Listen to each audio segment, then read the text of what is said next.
One of the more hotly contested events within Star Wars fandom is that of the epic power level jump of Luke Skywalker in the original trilogy. As you know, in Episode 5, The Empire Strikes Back, Luke spends a lot of his time training on Dagobah under Jedi Master Yoda. He then confronts Darth Vader and gets absolutely thrashed.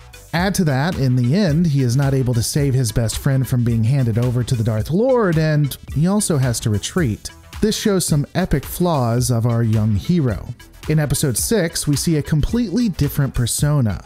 We basically see a Jedi. Luke is wearing new clothes, utilizing advanced Force techniques like Force Choke, advanced forms of Force Jump, and his ability to manipulate his surroundings. He single-handedly takes down a Rancor with his new lightsaber and even appears to be more agile. In fact, you could argue that his fighting style, while still a bit crude, is far more fluid versus that of the style that was used in Episode 5. Then, we fast forward to the final confrontation with Darth Vader, and instead of being defeated, young Skywalker is able to outwit and overpower the Darth Lord. So the question is, what happened?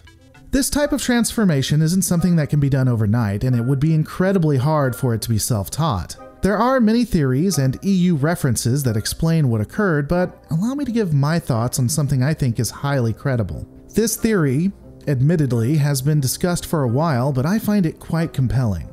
What if, after losing to Vader, Luke went in search of any resource he could find to train, and one of them would be none other than that of Ahsoka Tano? Think about it. We know that Tano was integral to the formation and sustaining of the rebellion in the Clone Wars and Star Wars Rebels. We see that she had taken up the alias Fulcrum and was working in the background to guide several different cells to ensure that the coordination would cause the heaviest blows against the Empire. We also know from the book Ahsoka, she worked in the background to ensure the safety of Force-sensitive children against the agents of the Empire that would kill them, or worse. She ultimately faces off against Darth Vader herself, being saved by timey-wimey shenanigans, and continues to serve the rebellion throughout the original trilogy. So we know that she has a knack for finding Force sensitives. We know that she stays in the background and helps out the rebellion. So where was she, and what was she doing? Well, as I had said before, maybe between 5 and 6, she found Luke. After finding him, she would begin training the man in the ways of the Force, teaching him what she learned under the original Jedi. This isn't totally without merit. I mean, think about it.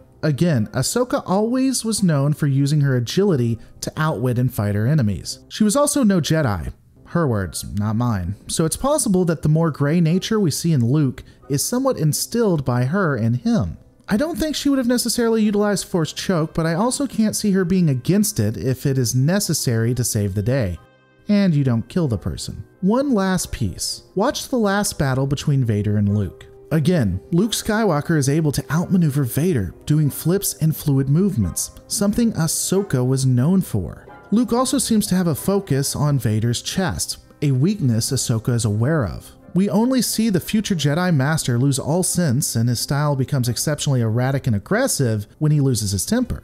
I don't know, I think this may warrant an even deeper look into both movies and the actions of Ahsoka to see if there's more connections. I think it's interesting and, again, something that might have happened. At least for right now, until more resources come out. But these are my opinions. What are yours? Let me know in the comments below. Hey guys, if you go to my community tab, you'll see I asked what you liked after Trek, and Star Wars was a decisive winner. So I thought I would start throwing up some Star Wars every week. Hope you guys enjoy it. Don't forget to rate, comment, and subscribe, and I'll see you on the next Lore Reloaded.